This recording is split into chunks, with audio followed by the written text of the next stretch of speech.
नमस्कार, आपण पाहत आहात सूरज ग्रुप प्रस्तुत सामान्य जनतेचा आवाज नांदेड सीएम न्यूज। पाहुयात आजच्या काही ठळक घडामोडी। नमस्कार, आपण पाहत आहात सूरज ग्रुप प्रस्तुत सामान्य जनतेचा आवाज नांदेड सीएम न्यूज।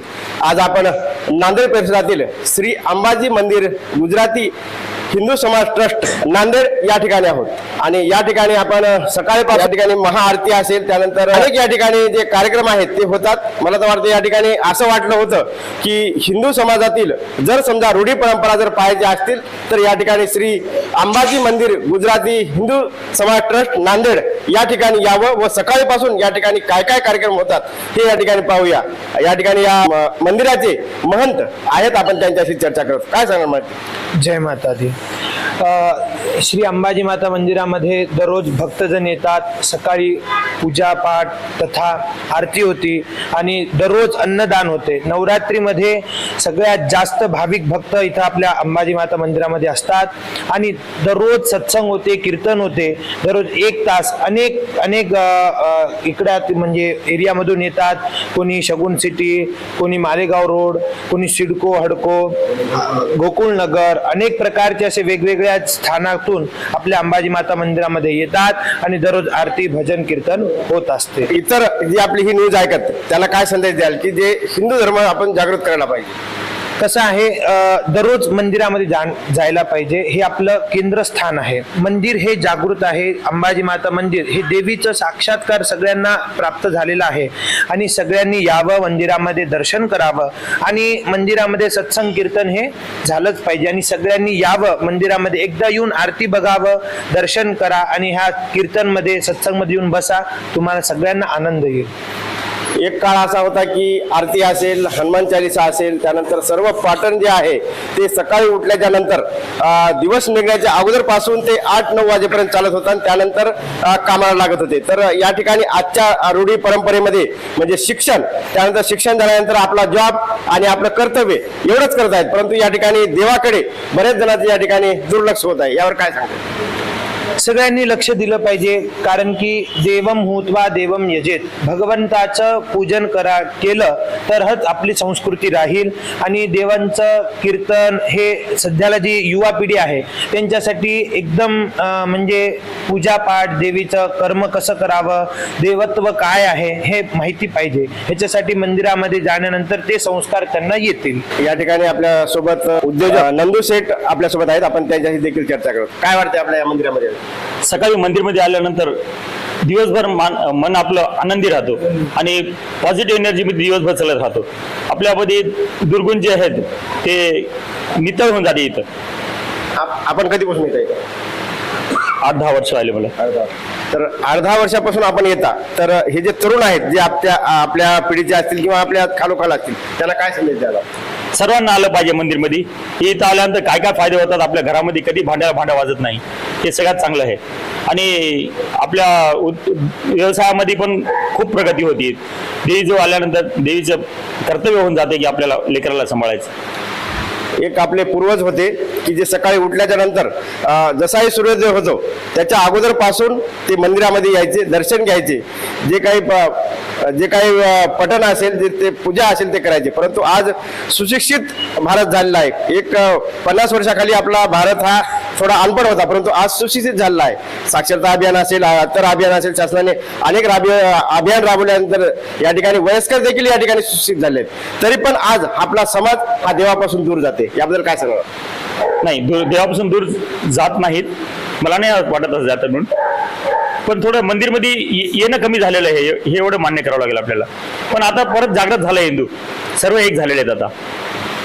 नक्कीच या ठिकाणी हिंदू जनजागरण अतिशय चांगल्या प्रकारे हर हर जागी चालू आहे। या ठिकाणी देखील आपण पाहतात, आज आता सेठने सांगितलेलं आहे की आज सेठचा व्यवसाय काही असेल किंवा जे दिसत आहेत आपल्याला, हे अनेक व्यावसायिक आहेत जे की सकाळीपासून ते रात्रीपर्यंत आपला व्यवसाय करतात, परंतु वेळातला वेळ काढून इकडं 1-1.5 तास तरी या मंदिरात येतात। तसं आपण देखील या ठिकाणी मंदिराला आपण आपल्या परिसरामध्ये जे काही आपल्या जवळ असतील त्या मंदिरामध्ये जावं व आपण देखील पूजन करावं व आपला जो दिवसाची दिनचर्या आहे ते सुखी करावी। आता या ठिकाणी महाराज असतील, त्यानंतर या ठिकाणी नंदू शेठ असतील यांनी सांगितलेलं आहे। सर काय सांगणार याविषयी आपला? ये मंदिर अम्बा माता मंदिर में आने से मन पूरा प्रफुल्लित हो जाता है।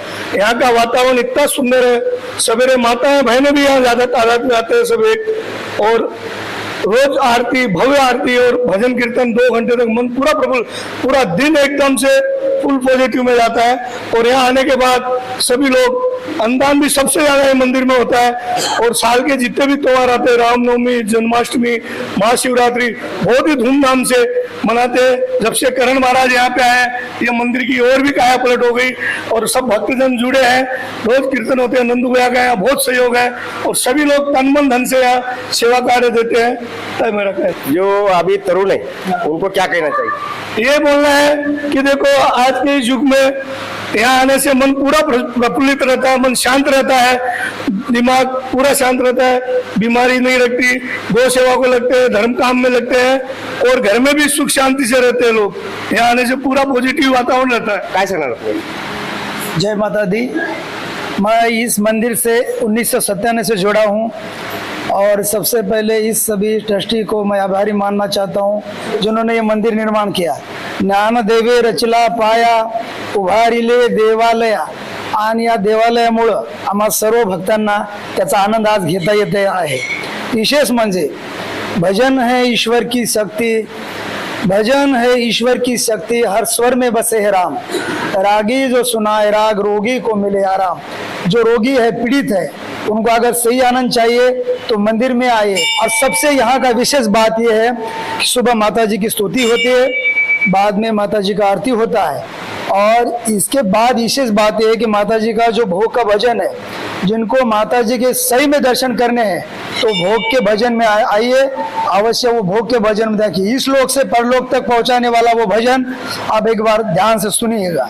और उसके बाद हनुमान चालीसा होती है, सबके मन में स्तुति फुस्ती आती है, शक्ति आ जाती है। और विशेषता ये सभी हमारे बड़े भाई नंदू भैया जी, इनकी प्रेरणा से हम सब करते हैं। बहुत अच्छा इनकी प्रेरणा है, बहुत सब लोगों से उन्होंने जुड़ा है।